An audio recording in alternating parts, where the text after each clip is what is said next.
Hello, the stream. We're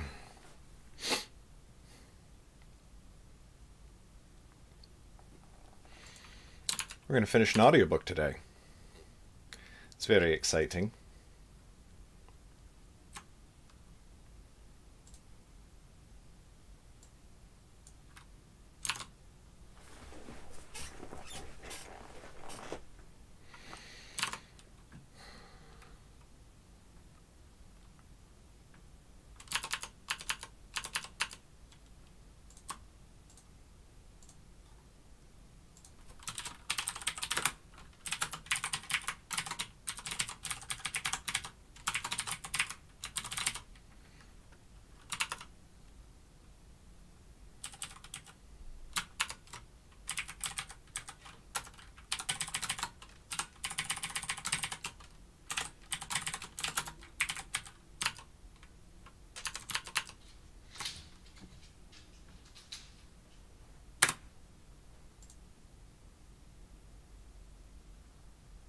Chapter 38.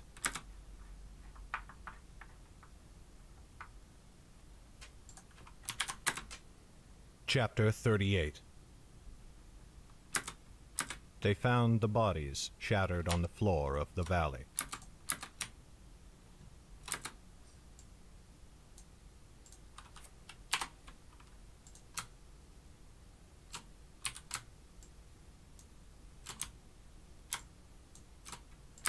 Chapter 38. They found the bodies shattered on the floor of the valley. Albern thought it was too dangerous. Albern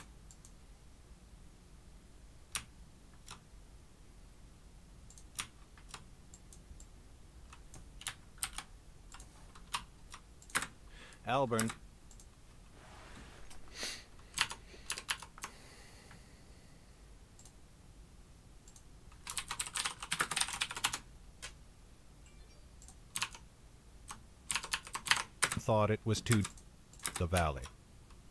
Albern thought it was too dangerous to take the long road down, but Lauren would not hear it. She would not leave Jordel's body to rot where the crows and the wolves and the harpies could peck at it. So they went through the stronghold to the long stone road on the other side that descended to the valley floor. Then they traversed all floor.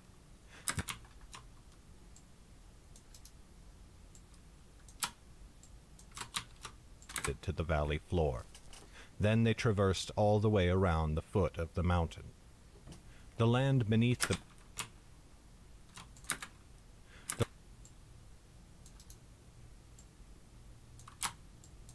mountain. The land beneath the bridge was mostly soft loam, punctuated by rocks that jutted from the soil like rotten teeth. A fine mist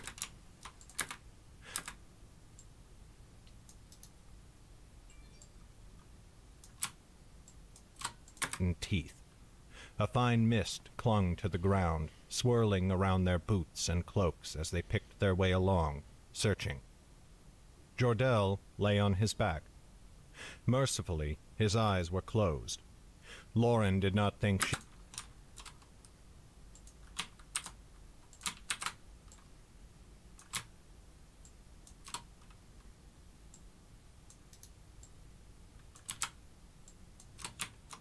closed.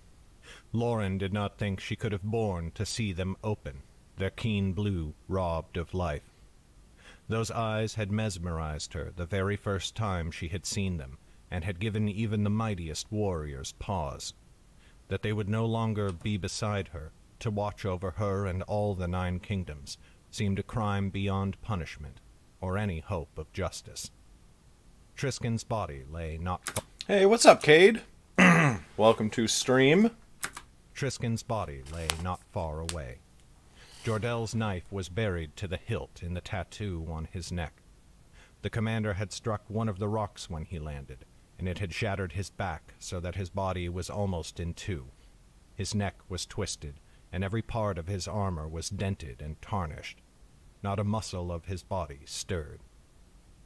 They dug a grave for Jordel. They had no shovels, and so had to make do with their fingers and sharp stones. It took an eternity, and they could not make it deep enough, so when they had laid him in it, they covered him with stones.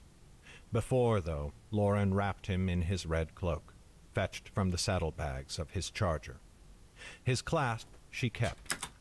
Charger. His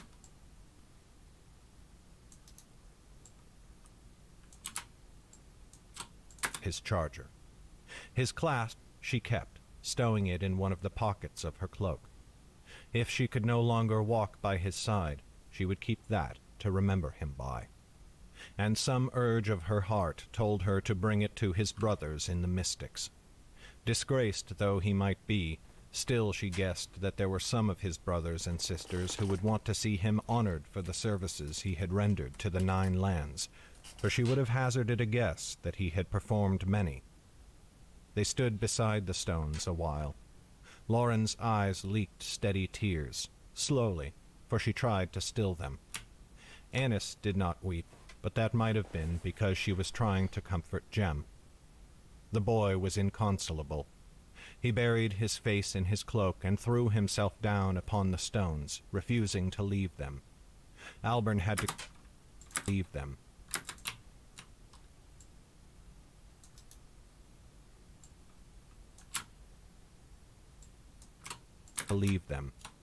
Albern had to carry him away from the grave, but he did it gently, with soft murmurs as though to a wounded animal. Zane stood there with Lauren the longest. His eyes were wet with tears, but he did not let them fall. Albern had helped him bind his arm in a bandage, holding it against his chest, for his shoulder would be long in healing. His other arm fidgeted.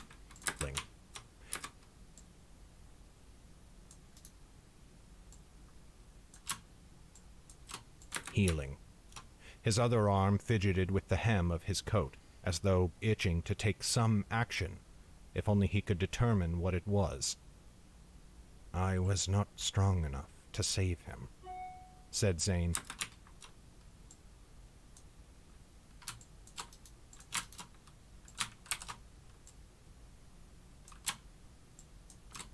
"To save him," said Zane.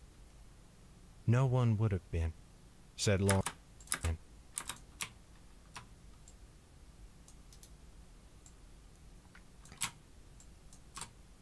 "No one would have been," said Lauren. "He said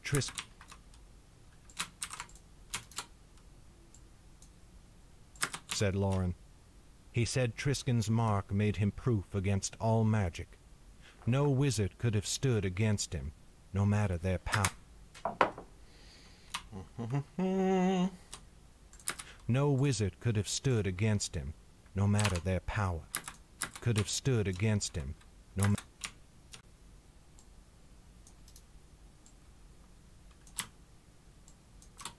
Stood against him, no matter their power. Mighty they have called me all my life. I wish I were mightier still." Lauren said nothing, for those words sounded dangerous. "Did he say nothing else?" said Zane, looking up at her. "Their dark master has returned."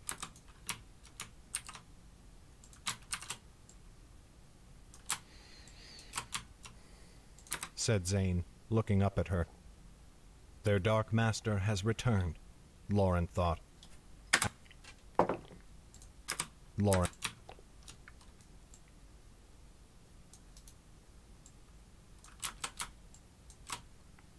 "Master has returned," Lauren thought.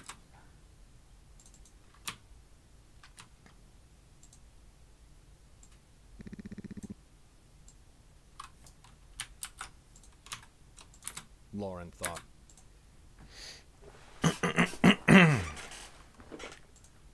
Lauren thought. "Ask Zane." "Nothing that needs saying now," she murmured. "We shall talk upon the road." They finally left the grave near midday. As they walked from the hollow where he lay, Lauren turned back one final time. The sun time.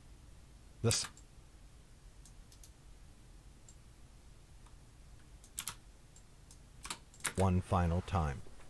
The sun had come out at last. She thought shafts of light should have come piercing down, down through the overcast, to light upon Jordel's grave, but it was not one of Bracken's stories. Still, the day was warmer and gentler than any they had seen in weeks, gentler than it had any right to be, for one of the great men of the 9 lands lay dead. Triskin's body they left for the Harpies. The road back up was harder, for every step away from the valley felt like they were leaving him behind. Lauren knew they were not really. Not really.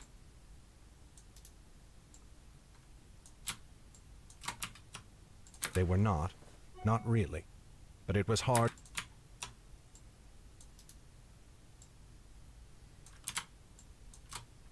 Not really. But it was hard to still the pain in her heart, and more than once Jem asked if he could go back one last time. Annis shushed him each time, and by the time they reached the stronghold, and by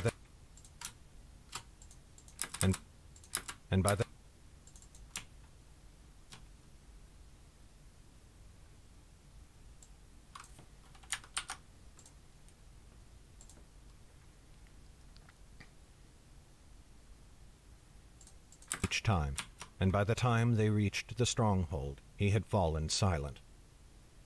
They returned.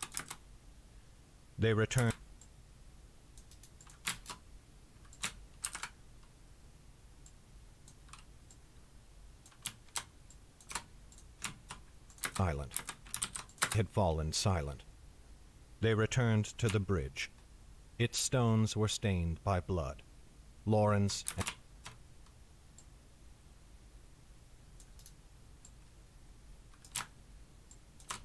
by blood. Lauren's and Albern's and Jordel's and even Triskin's. Her eyes shied away from it. She could look only at the spot on the edge where Jordel and Triskin had gone over for the last time. Zane stopped his horse and dismounted, and then went to the edge of the bridge. Lauren climbed off. Lauren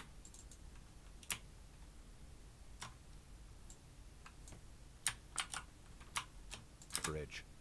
Lauren climbed.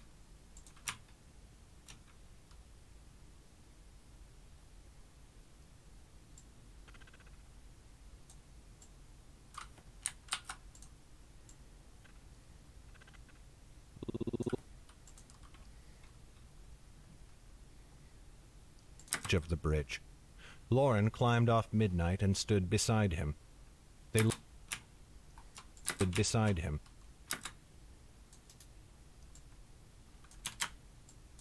Beside him. They looked down, stood beside him. They looked down.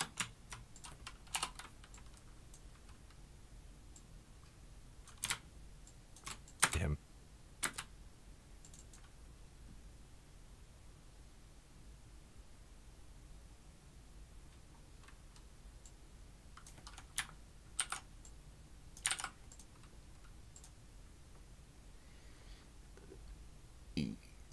Him.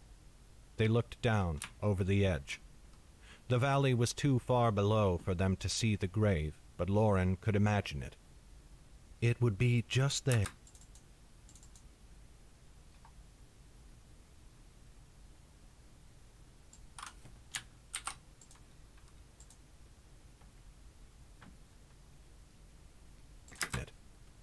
It would be just there, she decided. There, in between those rocks. Zane reached out his hand, and his eyes glowed, still black, for the mage stone still ran in his veins.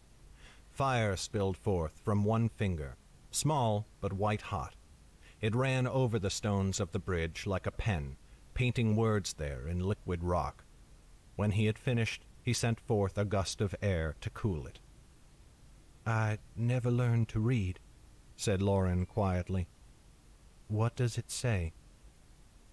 Zane looked at her in surprise, but only for a moment before he turned back to what he had written and intoned, "Here fell a great man, a clarion trumpet against danger, in darkness where none could see. His name, See." His name Ugh. Ugh, mouth noise. one could see. His name was Jordell.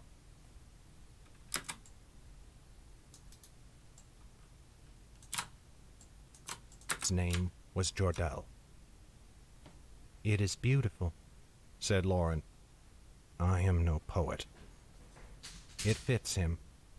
He was him.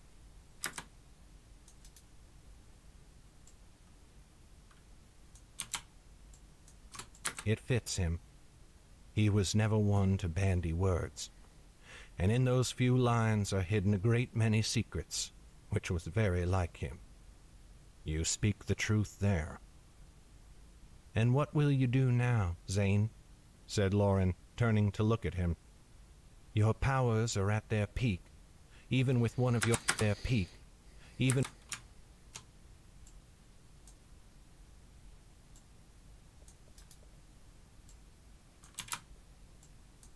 their peak, even with one of your hands. Your powers are at their peak, even with one of your hands injured. We could not stop you if you wished to leave, not even if we were at our full strength, and we are battered and broken. Zane looked sharply at her. You still have the rest of those mage stones? Lauren swallowed.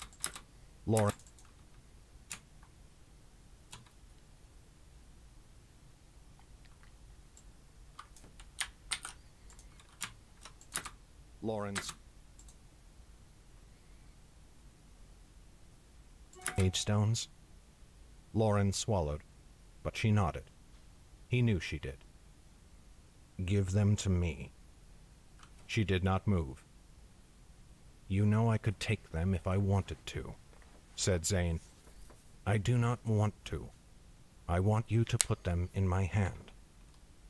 He held forth his good hand, palm outstretched. Lauren marveled again at how smooth his skin was. He looked as though he had never worked a day.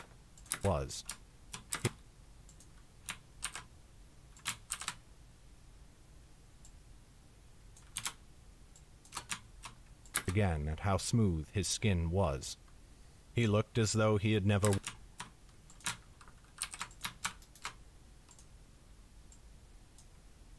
was. He looked as though he had never worked a day in his life, and now that she knew from whence he came, she supposed he never really had. Lauren reached into her cloak and withdrew the mage stones. She had barely tied the packet together, and it sat lumpy in his fist. With one sweep of his hands, like the casting of a spell, Zane hurled the mage stones into the void. They spun as they fell, flashing in the sun's renewed light, and vanished into the chasm where Jordell would lie forever. Silently, Zane mounted and rode on. Lauren watched him for a moment. Then a hand stole beneath her cloak. She fingered the inside pocket, the one on the other side that hung just by her right hand. She brushed against the fine brown cloth of the second packet of mage stones. It was cool and rough against her skin. Lauren gained Midnight's saddle and followed Zane.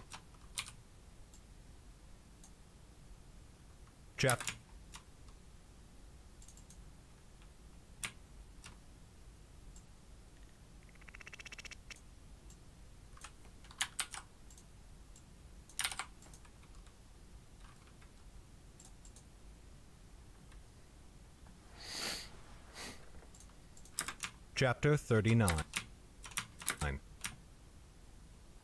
Their road from the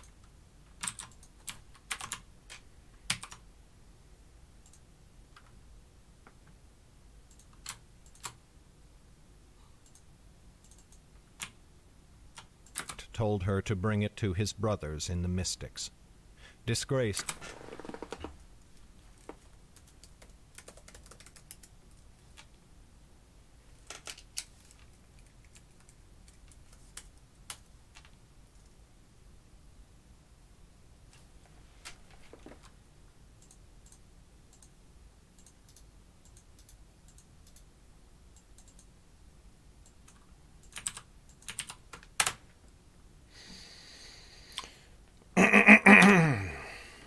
Okay.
Chapter 39. Their road from the great rocks and into the village of Northwood was pleasant, more pleasant than any days since they had first set out from Strapa. The sun emerged brighter on the second day than it had when they left the fortress, and brighter still the day after that. The path wound down out of the mountains, sharply at first, and then more and more gently as it reached the foothills that sloped away into the wide land of Selvin. To the north of their course, Lauren could see the birchwood laid out wide and verdant, like a carpet of brilliant green fibers. It made her heart swell in her breast. It made her heart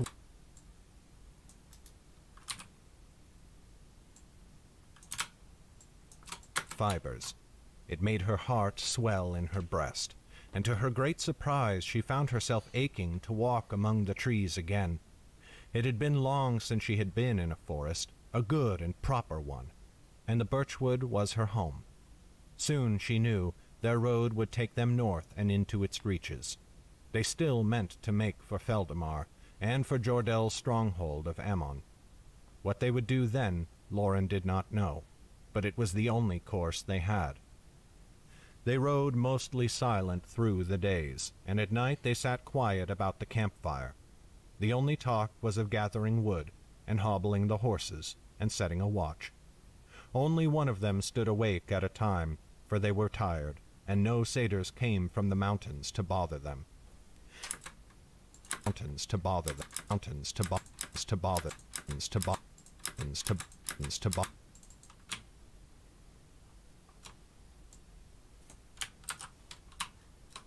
From the mountains to bother.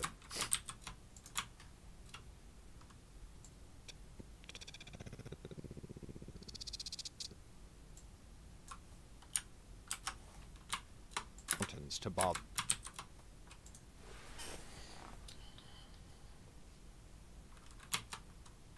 And no satyrs came from the mountains to bother them.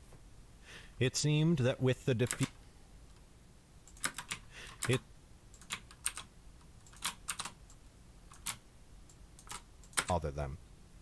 It seemed that with the defeat of the Shade stronghold, the evil creatures of the mountain wanted no more trouble with the travelers, and had retreated into their caves to lick their wounds. On the fourth day, Albern began to sing. He sang as loud and as clear as he had in the early days of their journey, but his voice now was tinged with grief, and he sang songs of heroes that had fallen in battle long before, and lovers who lost each other in storms of war that swept the 9 lands, and ships lost in the 3 seas. The songs brought fresh tears to all of their eyes, but also a quiet calm to their hearts. Lauren imagined bards writing songs of Jordell and his battle against Triskin on the bridge, and she wondered if the others were thinking the same thing. At last she gave voice to the thought. "You should write a song about him," she told Albern. "I am no songwriter," said Albern. "Only a bowyer with a voice that does not quite send sheep running. My words could do him no justice." "Nor could any of ours," said Lauren. "But you know the most songs, and you knew him. His tale should not be told by someone he never met." "I doubt that friends of Jordell are in short supply across the 9 lands," said Albern. "But if you insist, I will think upon it. Come and visit me the next time you go to Strapa, and I will sing for you what I have." "You do not mean to come with us after Northwood?" said Jem, who looked like he might cry again. "No, little master. I will see you safely there, as I vowed, and then I will go home, upon the westerly road, and not the mountain pass." He gave a harsh chuckle. "I think it will be a long time before I travel that way again, if ever I do. When I was in Strapa, I thought the wind tugged at my branches and made me yearn for the freedom of the road. But now that I have walked it again, I find the roots I planted have grown too deep.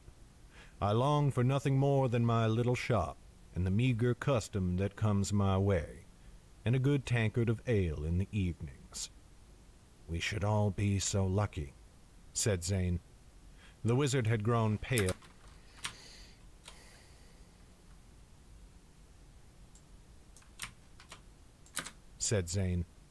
The wizard had grown pale, and his skin broke out in sweat, though they had not yet descended all the way into the lowlands' heat. The Magestone sickness was coming upon him once again, but milder this time.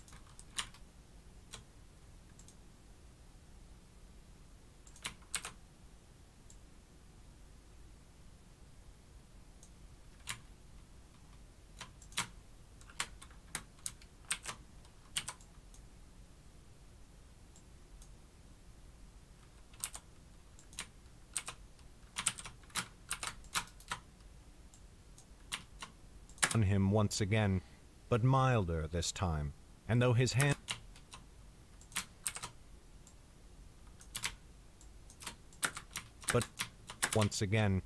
milder this time, and though his hands often trembled, Lauren saw no trace of madness in his eyes. "Still, I hope you will come my way."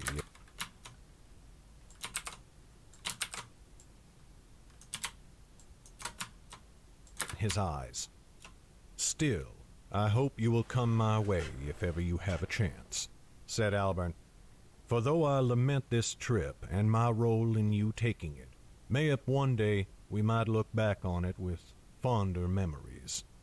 He fell silent and bent his head towards the saddle, as though he were afraid to say more. Lauren thought she knew his mind. "Do not blame yourself for the journey's end. Jordell learned much that he would not have otherwise known, and he passed that knowledge on to the rest of us. We will give his order the warning they need to deal with these shades. He would have wished for nothing more." Albern nodded swiftly, and turned so that she could not see his face. Jem hid his eyes behind the edge of his cloak, and wept again. On the 6th day after they left the fortress, On the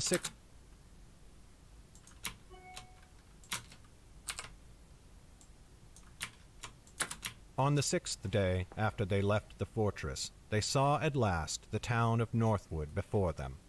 A low wall surrounded it, not even 2 paces high, something to stand behind rather than atop.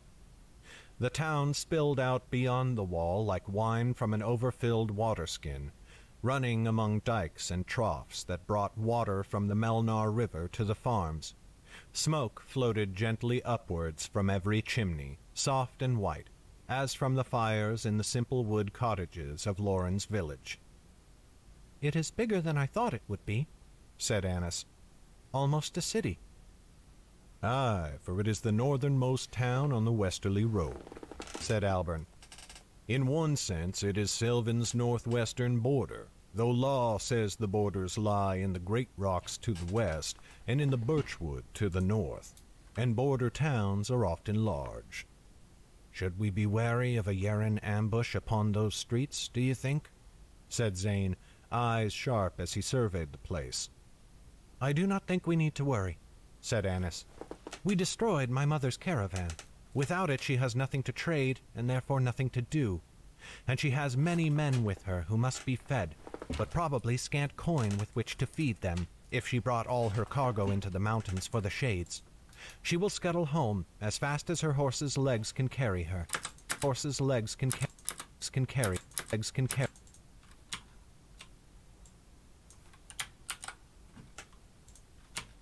Her horse's legs can.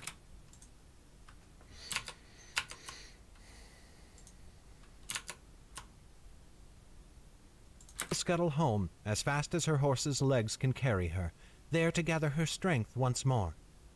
"And to plan revenge," said Lauren. "Yes, and that too," said Annis quietly. "I know an inn here where the ale is sweet and the beds are soft," said Albern. "The matron will give you your custom as a gift." "We have coin," said Lauren. It was true. "We have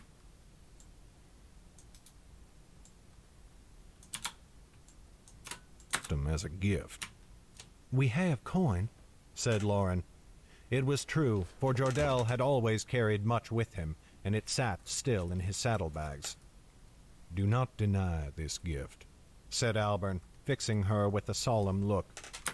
"Gift," said Albern.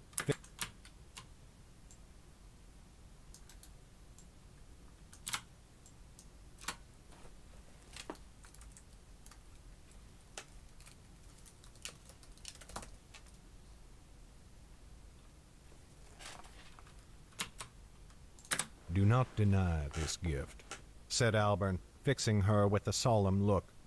"It is the very least I can do. Let me do it." Soon they reached the first houses, little more than shacks set out upon the wide fields of farms. Little children ran up.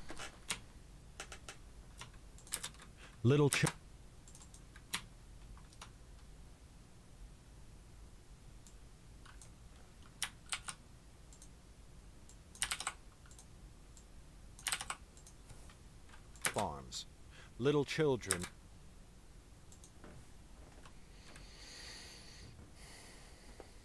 Of farms. Little children ran up to them and scuttled about the legs of the horses, tugging at Lauren's fine cloak and waving to Jem. He waved back at some of the boys with a smile, though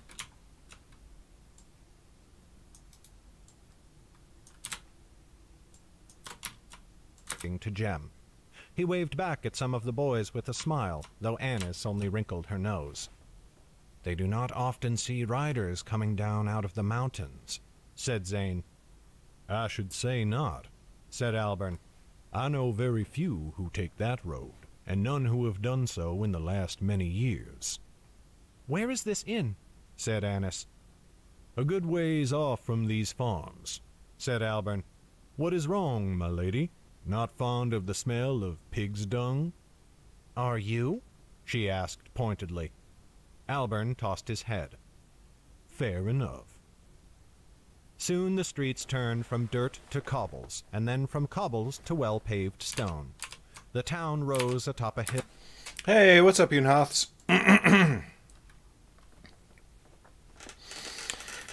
It's pretty good. Last chapter. The town rose atop a hill, where sat a cluster of many low buildings. Lauren saw a great hall there, probably where the mayor lived, for any town so large as this had to have a mayor. But the other buildings were much like those she had seen in Cabras and Wellmont, low stone structures with signs out front advertising the owner's trade, smiths and clothiers, cobblers and bowyers. Albern peeked in through the door at some of these last, giving their wares a passing glance. He lifted his nose and sniffed, as haughty as Annis ever was on her worst day. Finally they found the inn he had spoken of. Its sign was the largest Lauren had ever seen on an inn, showing a great rock thrusting out of the land, with a wave and a howling gust of wind crashing against it. "The lee shore," said Albern. "And does it not feel like one after those mountains?" "Let me lie on one of their beds and I will tell you how it feels," said Jem. "It is all well and good to look pretty, but it is what you can feel under your back that counts."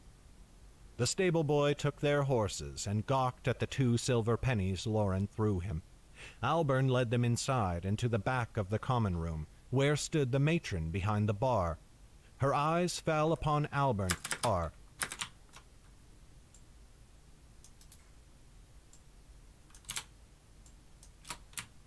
Stood the matron behind the bar. Her eyes fell upon Albern, and her face beamed in a warm smile. "Now there is a face this place has missed for far too long. Come here, you great lummox." She came out from behind the bar, leaving 2 patrons waiting for their drinks, and wrapped Albern in a warm embrace. She managed to lift his feet up off the ground, and just below her long sleeves, Lauren caught a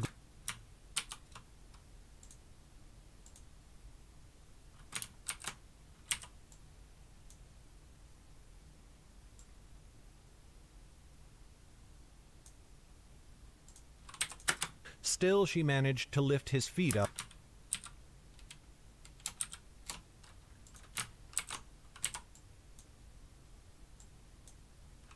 Though she was a head shorter than him and very slim. Embrace. She managed to lift his feet up off the ground, and just below her long sleeves, Lauren caught a glimpse of sinewy muscles. "Zane, Annis, Jem, and especially Lauren," said Albern, "take great pleasure in the company you now keep. This is Mag, and we have known each other since we were nothing more than children." "A little more than children, you mean? Children do not get up to the things we did at that age," said Mag, laughing. Then, catching Annis's scandalized expression, she laughed still harder. "Oh, do not mistake me, my lady. We got into all sorts of trouble, but more the sort you make with a blade than the sort you make with, well, his blade." Albern's face turned a deep red, and he bowed to the rest of them. "Forgive Mag. She has a tongue like the saltiest dock girl, and she has always had the gumption to back up her talk. Also, she has belonged to another man for years now, and so she means nothing by it." "Belonged to him as much as he belongs to me, you mean," said Mag, punching Albern's shoulder before returning to the bar. "Of course, Mag," said Albern. He leaned close to Lauren. "She is also the best fighter you have ever seen. Every army in the world poured a glass of wine into the dirt the day she gave up soldiering. "What are you whispering there, Albern?" said Mag sharply. Nothing, Mag," he said quickly.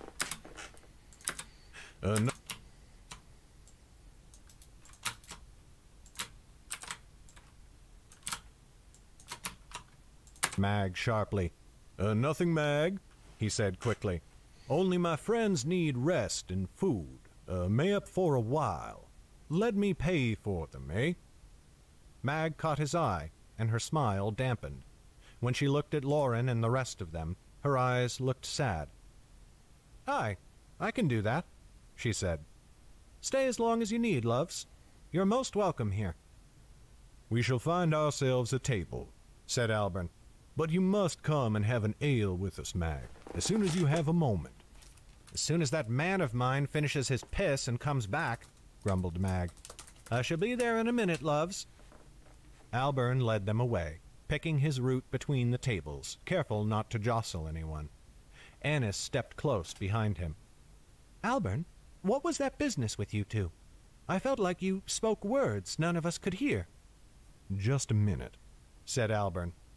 At last he found an empty table.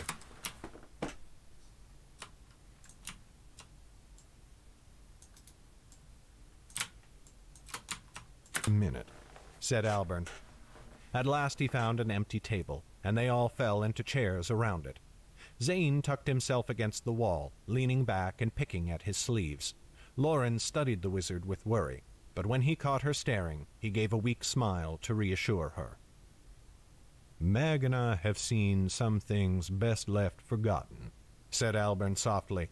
"Friends dying, battles lost, cities sacked, and kings hung. The kinds of things that keep you up at night. When we both hung up our swords, I chose Strappa, and she chose Northwood. But we have stayed close since, and each knows the other's mind. I have never paid for another's custom before, and she caught the meaning in the words. She will not trouble you for coin while you are here, and she will let you have your privacy, if you want it." "She must let us pay," Lauren insisted, leaning forwards. "I wish to be no burden on anyone."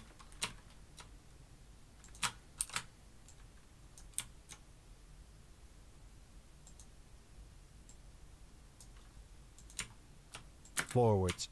"I wish to be..."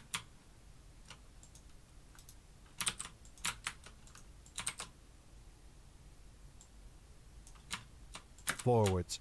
"I wish to be no burden on anyone else's purse." "Look around you," said Albern, giving a wry smile.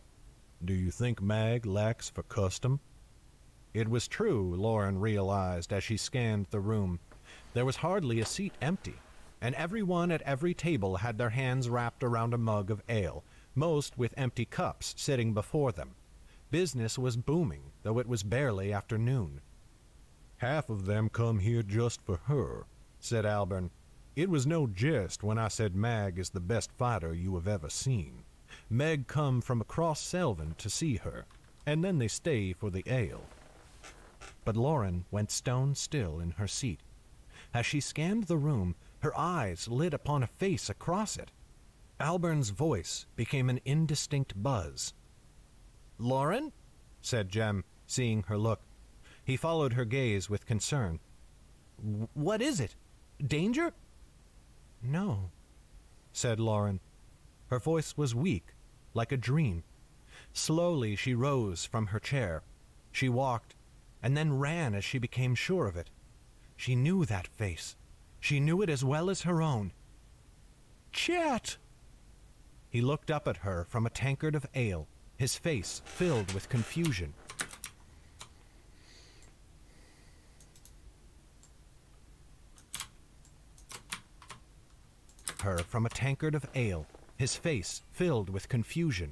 Lauren reached up and cast back her hood. Then his eyes bulged, and a smile crashed upon him like a wave on the sea, and he shot to his feet. "Lauren?" he cried. "Lauren, is it really you?" Then they were laughing, arms wrapped around each other tight, and he picked her up off the ground. She buried her face in his shoulder, still laughing, laughing until the laughter turned to tears, the first tears of joy she had shed in time beyond memory. She turned to find Zane and the others standing behind her, looking confused but no longer alarmed. Then there were introductions to be made, and somewhere in the middle of it all Mag came over with a platter full of mugs. "Now you know them, and they know you," said Lauren. "But, Chet, what on earth are you doing here? You are leagues from home, weeks of travel unless you took a boat." "That I certainly did not," said Chet with a chuckle. "Nasty things. But Lauren, I'm here looking for you." She blinked at that. "Looking for me? Why would you be... And of all places, why would you be looking for me here?" The joy that had lit his eyes since first he saw her dampened, and his smile fell. He looked at the others quickly, and then back to her. Because of how you left. Because of what happened." Lauren froze. Her stomach lurched. "No. Your father. Tell me..." "No. Your father. Tell me he is all right. Tell me..." "Da's fine," said Chet quickly. "It was a knock on the head. It was nothing. I'm speaking of..." Again he looked at the others. Lauren's brow furrowed. "Speak. They are my friends. More than that by now." He looked at her.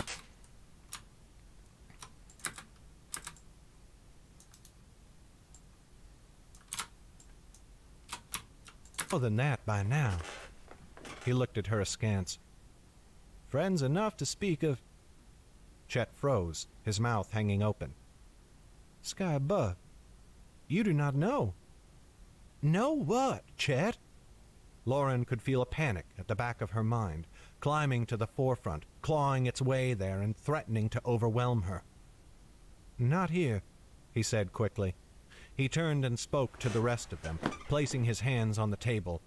"I beg your pardon, all of you, but these words are not mine to tell. I must speak with Lauren alone, and if she tells you afterwards, so be it, but I cannot." "Lauren?" said Albern, looking at her with a question in his eyes. "It is all right," she said, nodding. Chet rose and held out his hand to her. She did not need it, but she took it with a small smile nonetheless, relishing the feeling of her hand in his. Then he took her outside the inn and into the streets. "I've been here for a few days," he said, mumbling, as though uncomfortable.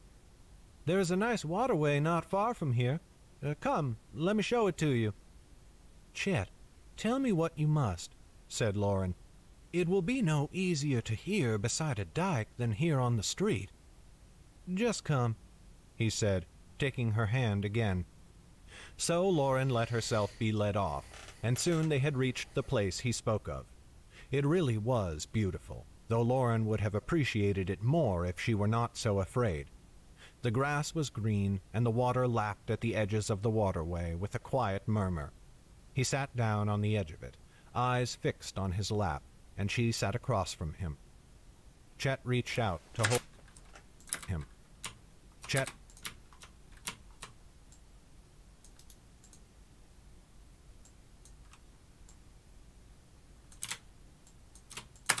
reached out to hold her hand, sat across from him. Chet reached out to hold her hands between his own. "It really is so wonderful to see you, Lauren," he said quietly. "I set out to find you, but it was only ever half a fool's hope. I was nearly starved by the time I got here, and I never knew when I would be able to leave the town again, for I had little coin.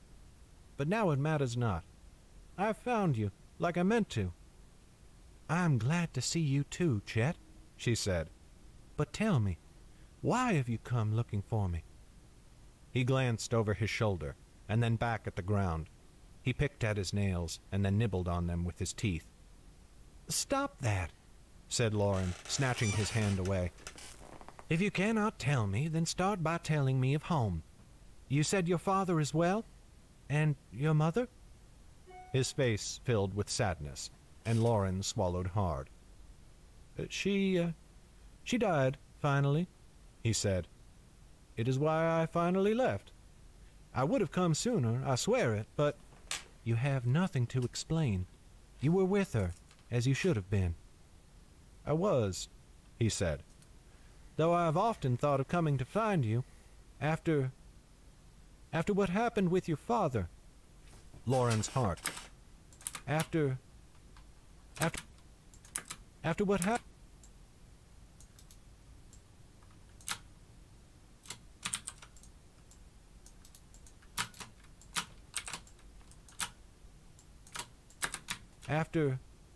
After what happened with your father.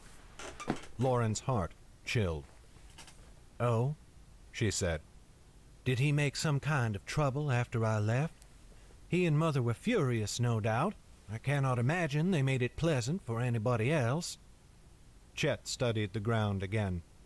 And then, with a cold clarity, Lauren knew what he had to tell her. But still she waited for him to say it. And finally, after a long while, he met her eyes. He never came back, Lauren, he said softly. He is dead. They found him in the woods, not far south of the village. He bled to death from an arrow in his leg. They do not know who did it. He looked away. Lauren thought she heard the question in his voice, and she, of course, knew the answer. Chet would know that Lauren had stolen a bow from his home, as well as many arrows, and he knew she had fled with that bow on the same day her father had been shot. Chet knew. He knew Lauren had killed her father. But Lauren could think of only one thing. He is dead. He is dead, and I killed him. I killed him. She tried to stand up, but her arms gave way, trying to lift herself. Chet took her arm and helped her to her feet. Lauren looked out over Northwood, seeing none of it. I killed him. I killed my father. All her talk since then, every time she had withheld her hand, the times she had despised Damaris for killing so easily, and had looked down on Jordell for killing it all of that, and she had killed her first man before she ever left the birchwood. I killed my father. I did it. My father is dead. And at that thought, something broke inside her. As if in the distance, at the back of her mind, she heard Jordell's voice. He had spoken the words to her on the westerly road, weeks and weeks ago. I've met boys whose fathers were taken with drink, or horrid memories of war, or simply with black hearts. Yet when these boys told me of the day their fathers died, they wept hot and bitter tears. Few hold only hatred for home and family, no matter how justified. Lauren fell against Chet, seizing the front of his tunic. She had no more tears. She had spent them all when Jordell died. But now grief made her blind, so that she could not take a step without help, and she leaned her head hard into Chet's shoulder as he helped her back to the inn. My father is dead.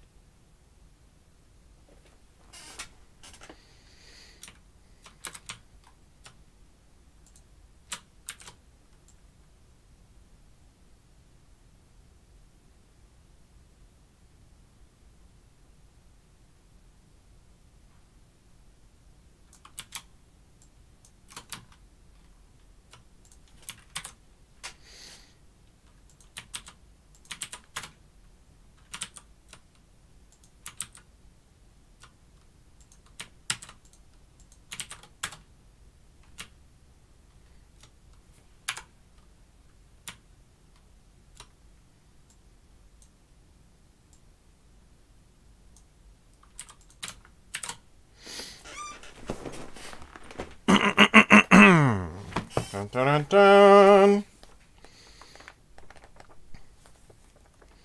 Okay, some end credits.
Okay, audiobooks. Mistake.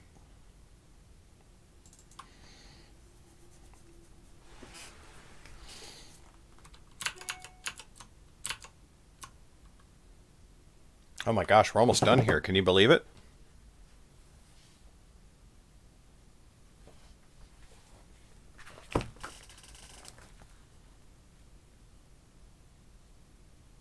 Oh.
Two seconds, okay.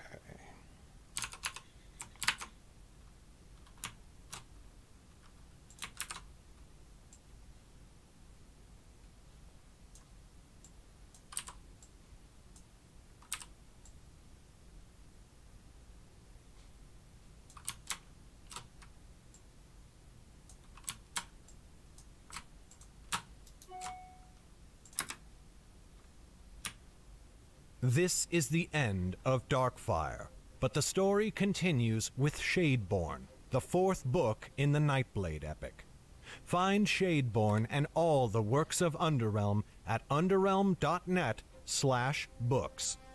Published by Legacy Books. Written by Garrett Robinson. Edited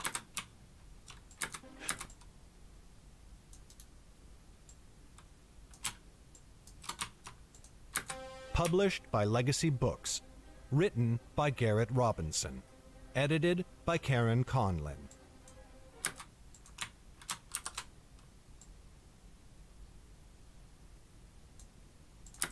Edited by Karen Conlin.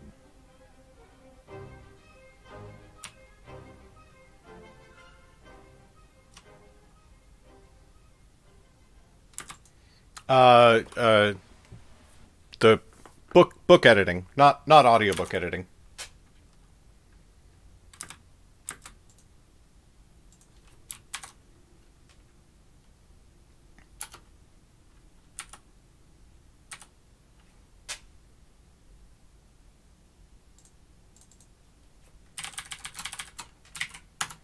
It's not usual it's totally fine, Kate. It's not usual to list an audiobook editor in the credits.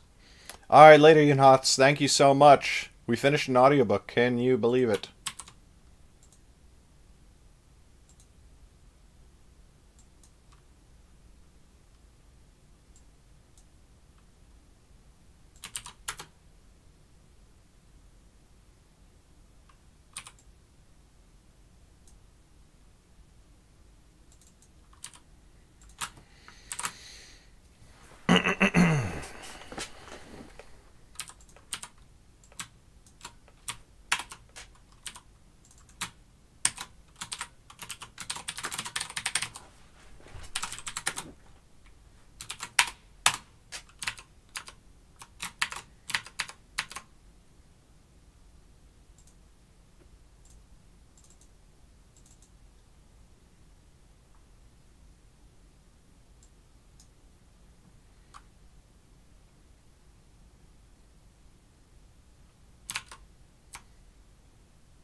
You are a child of the courts, and Jem of the streets.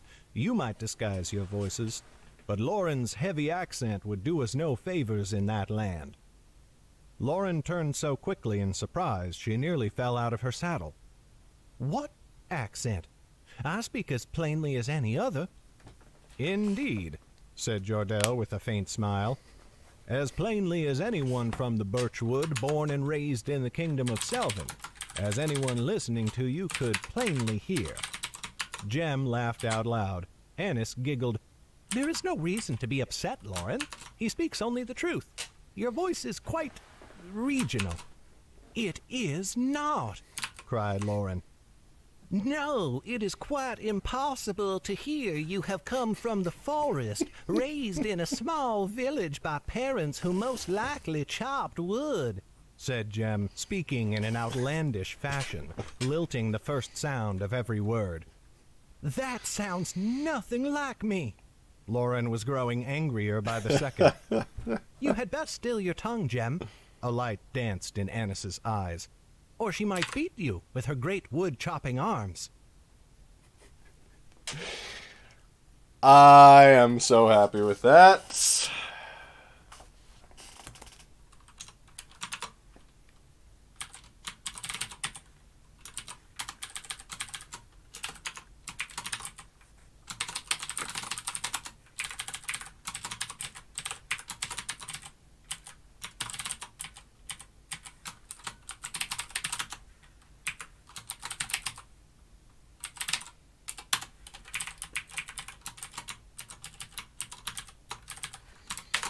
Let's publish this some bitch.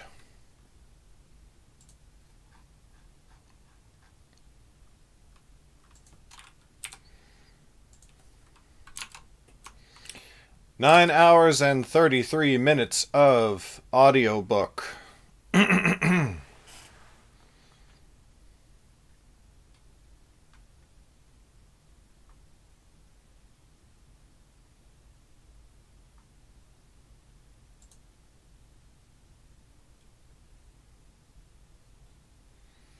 Okay, done.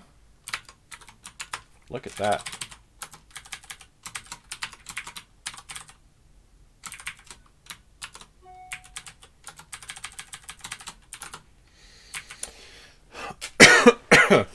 So, all told, we did our final production pass, post-production pass on that book at a rate of 4,200 words per hour, which is less than, on Mystic we did 4,900 words per hour.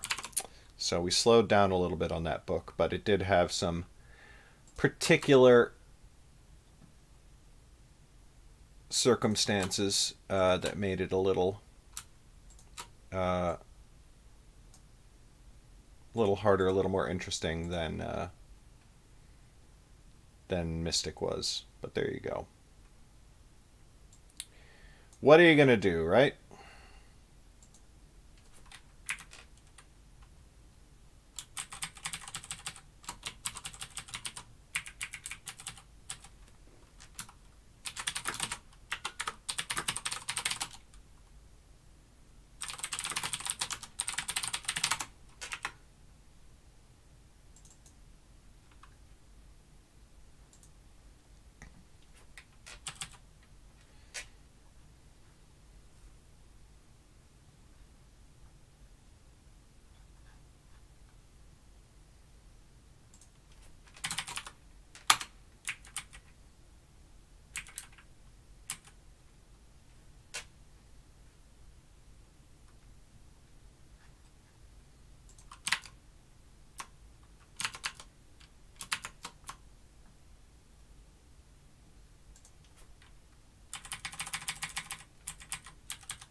Okay.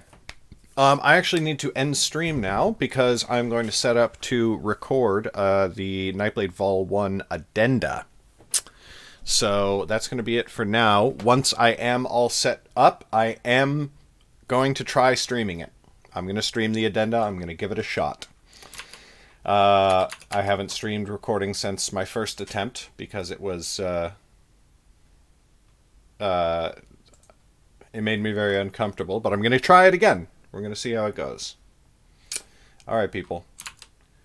Thanks for coming by and hanging out. I'm going to throw a host to somebody else while I do this. So let's see who is streaming. Oh, hey, look. It's Fairy Wings. Go say hi to Fairy Wings for me.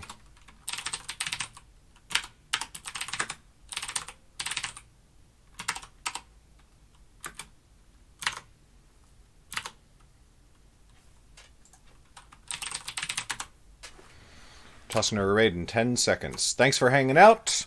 We finished an audiobook. Yay, yay, yay. It's very exciting. And I will catch y'all next time. Why is this... Why am I not... There we go. Alright. Peace out.